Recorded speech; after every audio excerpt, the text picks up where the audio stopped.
Qué importante es el bienestar. Yo bienestar. Bueno, y vamos a continuar. Ella es de Coria del Río, mujer, matemática, casada, con hijo, feliz. Y hace unos pucheros que levantan la tapadera del sentido. Ella nos va a hablar de la trascendencia que tuvo para la navegación y exploración del planeta el método de cálculo para la longitud. La coordenada que junto con la latitud nos permite ubicarnos perfectamente en la Tierra. Si se hubiese descubierto antes de que don Cristóbal saliese del puerto de Palos, posiblemente no habría llegado a América. Clara Grima, lo que importa es la longitud.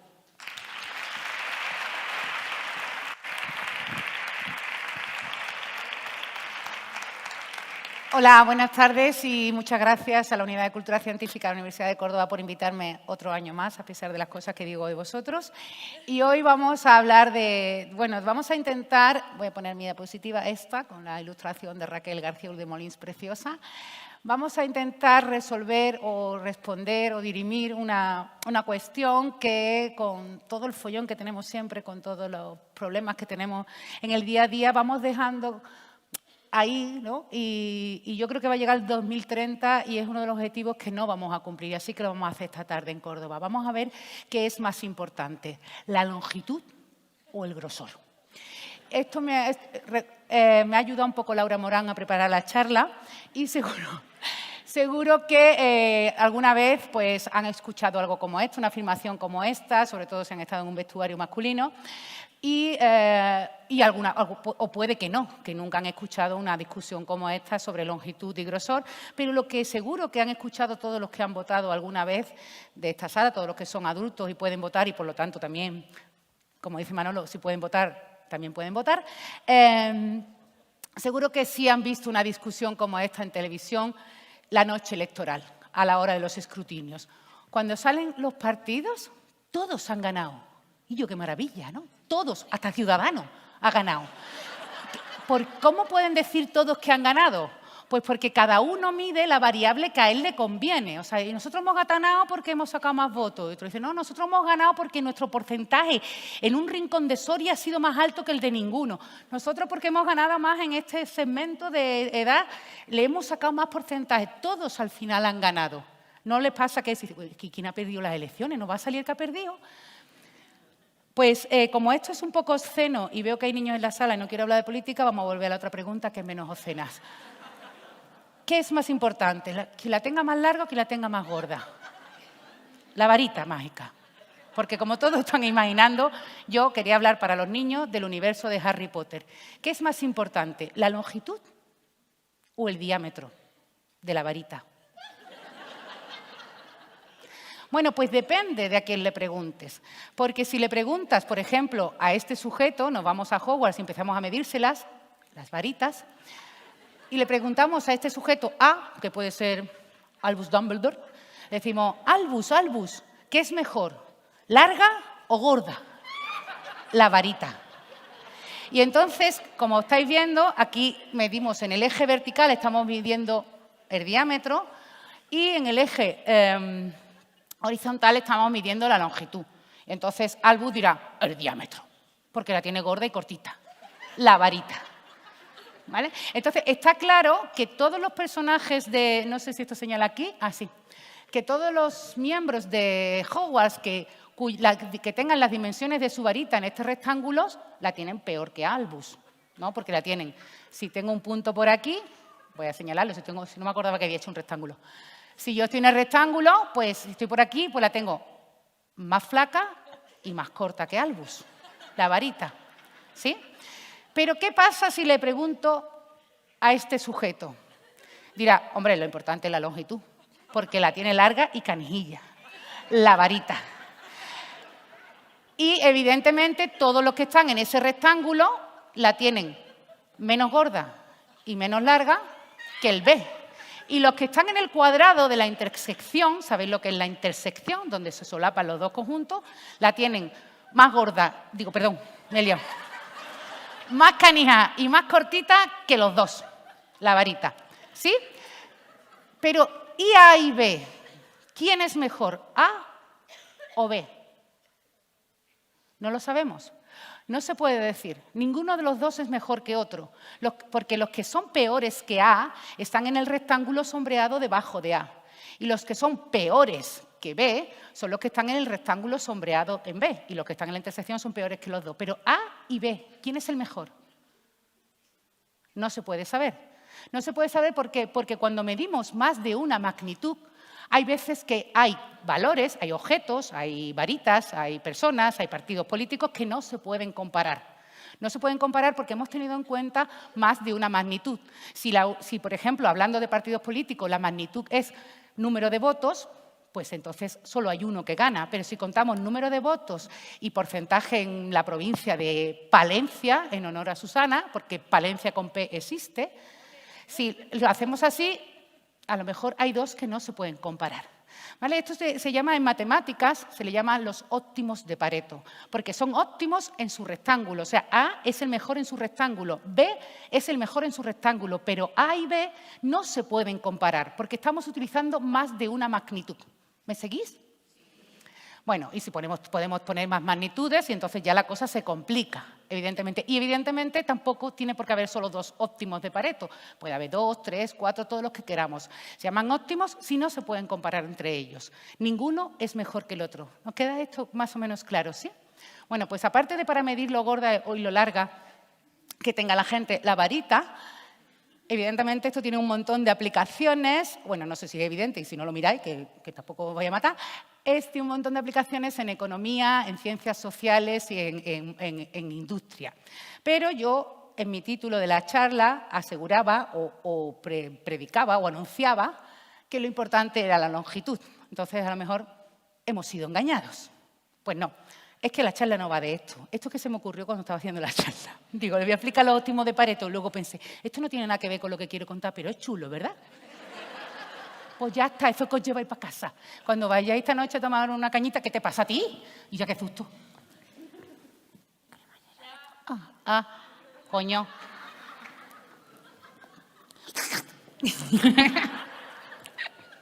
La cremallera del pantalón.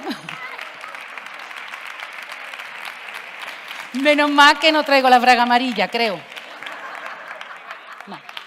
¿Vale? Bueno, gracias. No lo sabéis, pero me están hirviendo las orejas de vergüenza, por si no lo notáis, ¿vale? Bueno, pues como decía, esto no tiene nada que ver con la charla, pero digo, lo voy a contar, que es muy chulo, y así esta noche pues estáis tomando unas cañas, yo qué sé, ahí en la corredera, y dices, ¿tú sabes lo que es un óptimo de Pareto? ¿No? Que quieras que no, la inteligencia es una de las características más sexy de cualquier persona. Bueno, vamos a hablar de lo que yo venía a hablar, de la longitud. Y esta historia voy a empezar a contarla con una tragedia humana, y esto no es broma, ¿vale? Es una tragedia humana que ocurrió en el mar y que ocurrió el 22 de octubre de 1707. Y ahora confieso que yo aquí quería hacer un homenaje a mi amiga Susana Escudero, que cuenta muy bien las historias, y pensaba decir, era sábado. Era el 22 de octubre de 1707.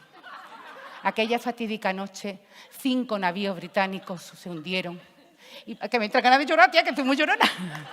5 navíos británicos se hundieron y murieron casi 2.000, ¿cómo se llaman? Marineros británicos. Pero no me sale. Así que le voy a decir, era el 22 de octubre, un barco, mucha gente, ¿no? Eran las tropas, una flota británica que habían mandado, que se habían venido, como siempre se meten todos los... ¿Algún británico en la sala? Era la guerra de sucesión española y los británicos vinieron a apoyar a los austríacos y los holandeses. Tú sabes qué tienen que decir ellos, pero bueno, da igual. No me voy a meter en esas cosas que luego me dicen cotilla.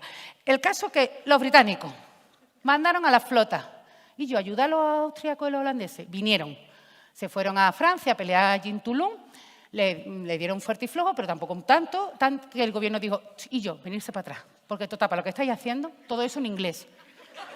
En inglés muy formal, ¿eh?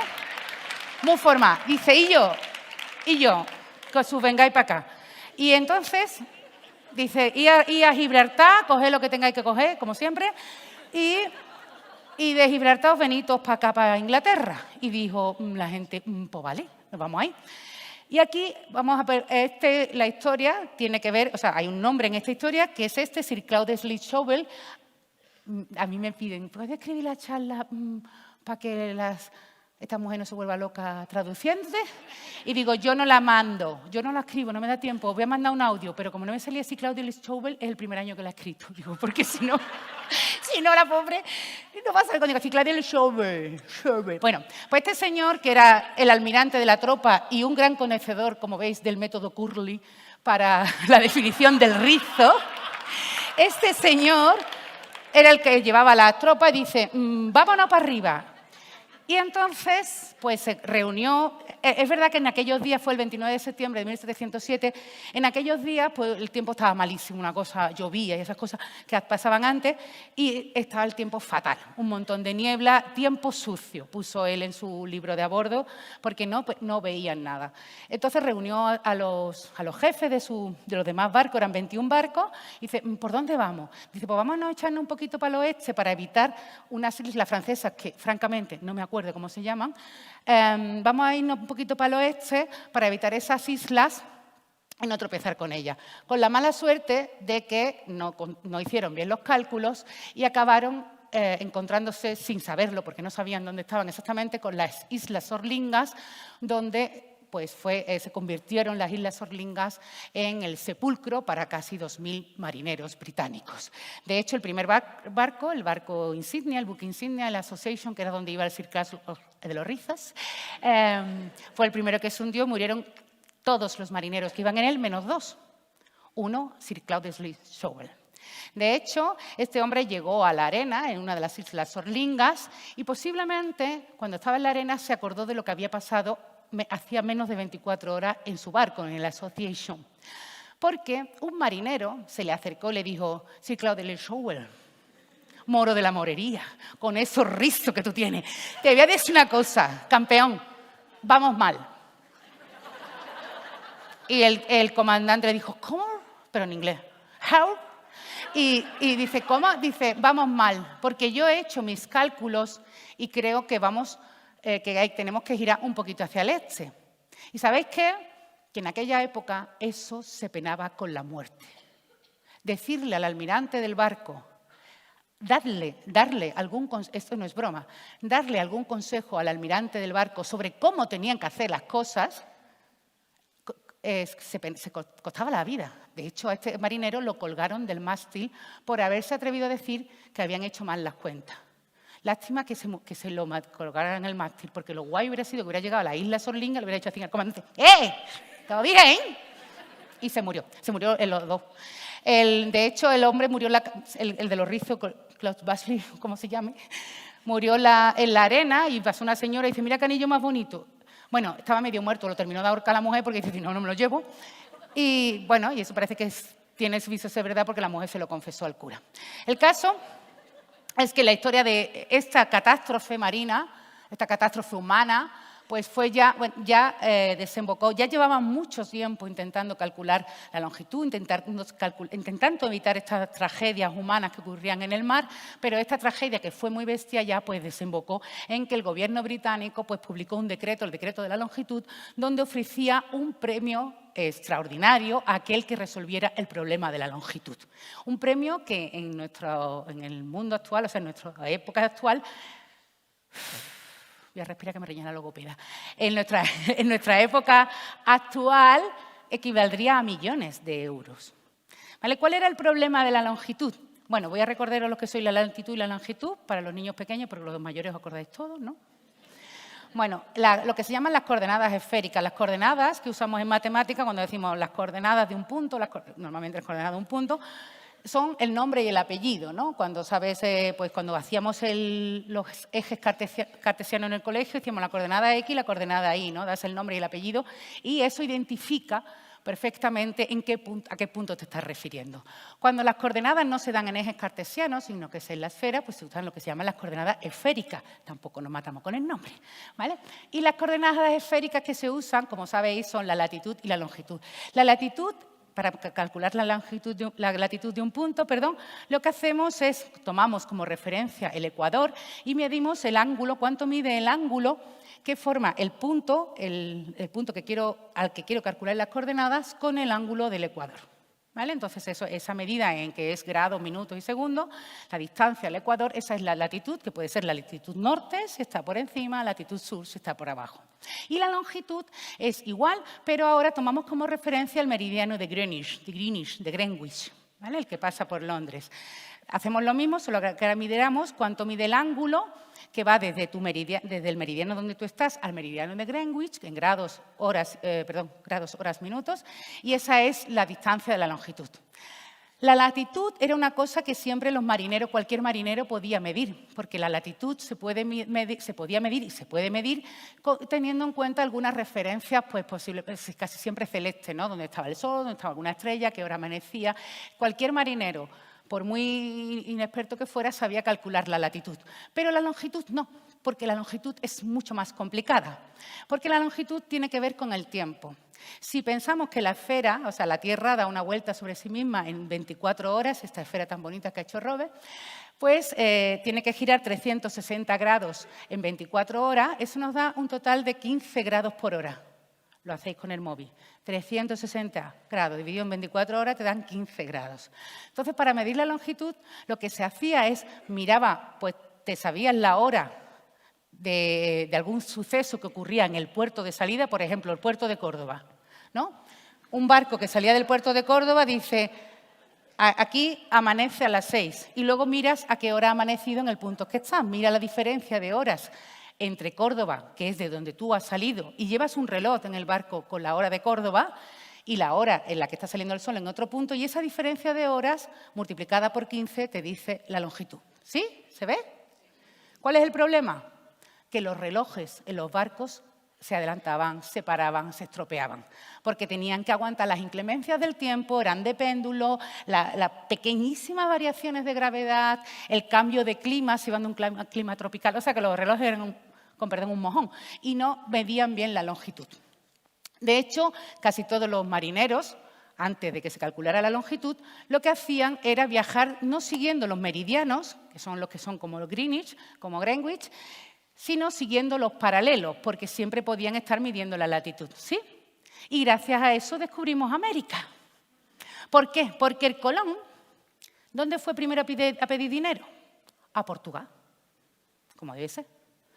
Y fue a Portugal y dice, que quiero encontrar América, pero para el otro lado. Y lo dijeron los portugueses, ni mijita. ¿Por qué? Porque ya habían unas expediciones anteriores a Don Cristóbal y habían tirado para el oeste por los paralelos y te habían tenido que volver los chiquillos para atrás. ¿Por qué? Porque si tú ibas a la corona de Portugal y le pedías dinero para hacer esa expedición, te decía, tienes que salir desde las Azores. Y al salir por el paralelo, por donde pasan las Azores, te encuentras de frente eso es que era un inciso musical, la corriente del Golfo, que es muy golfa ella, y te echa para atrás.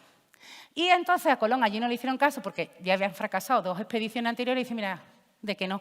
Y este se vino a España y entonces se lo pidió a nuestros reyes católicos. Yo era no tenían nada de ello, eran muy chapalante, le dijeron, venga, sí, tienes que... Y salió del último puerto que tiene España, que es Canarias. Y en Canarias, en ese paralelo, las corrientes son al contrario, van en dirección oeste, con lo cual permitió que llegara hasta lo que él pensaba que es la India, que era América. O sea que si en vez de echarle cuenta, si le hubieran echado cuenta en Portugal, posiblemente todavía están los americanos allí diciendo, ¿y esta gente cuándo va a venir a descubrirnos? Hay que ver.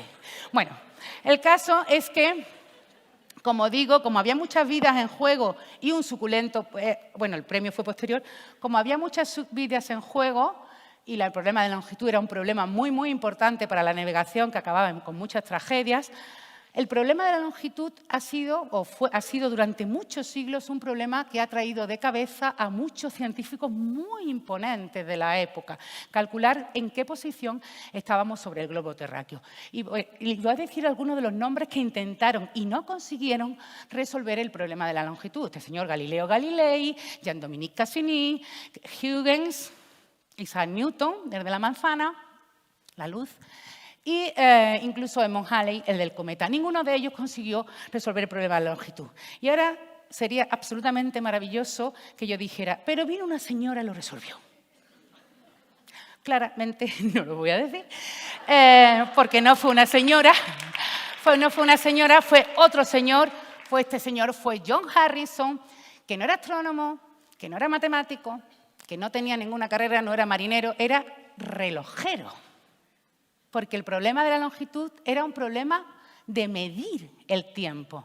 Entonces, John Harrison, de hecho venía de una familia súper humilde y lo que era relojero. Cuando el muchacho se enteró del premio, del decreto de la longitud, que eran un montón de millones, dijo, voy a ver si me sale, ¿no? Y dedicó toda su vida, se dedicó en cuerpo y alma a construir un reloj al que no le afectara la humedad, los cambios de gravedad, los cambios sutiles de gravedad, no es que cambie mucho, ni los cambios de clima. Y lo consiguió. Consiguió un reloj, aparte de unos metales que... Uy, voy rápido. Lo consiguió, hizo un reloj muy chulo, que voy sin tiempo. Que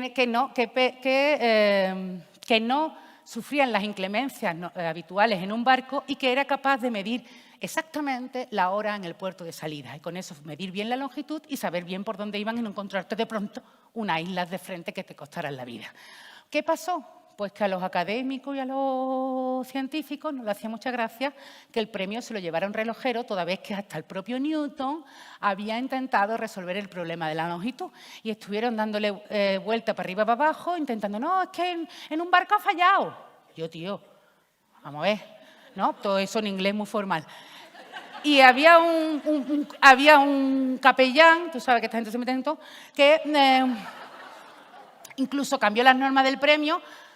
Así que hasta 1700, tardó 40 años, ya voy fuera de tiempo, termino, tardaron 40 años en reconocer que él había resuelto el problema de la longitud, un problema que había estado ahí durante siglos y que le dieran el premio. O sea, que este hombre cuando fue a recoger el premio ya no tenía ganas de nada más que de morirse, pero por lo menos fue reconocido y se le reconoce en el mundo entero como el que resolvió el problema de la longitud. O sea que al final, pues mira, empezó con su relojito, pero al final alcanzó la fama. Y luego su tataranieto, George, puso un grupo con los amigos y no le fue malamente, la verdad, en justicia poética.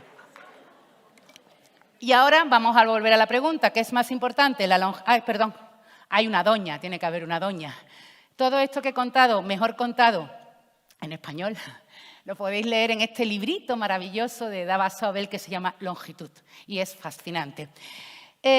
Volviendo a qué es más importante, si el ser gordita o larguita, el diámetro y la longitud, que era el problema original, pues depende a quién le preguntes. De hecho, preparando esta charla he descubierto este grupo de metal, que seguro que a Conchi le gusta un montón, que se llama Igual, que bueno, se tiene el nombre del almirante Sir Cloudesley Shovel, y digo, ¡ay, qué gracioso! Pero tienen una canción que se llama The Thicker the Better, que es cuanto más gorda mejor.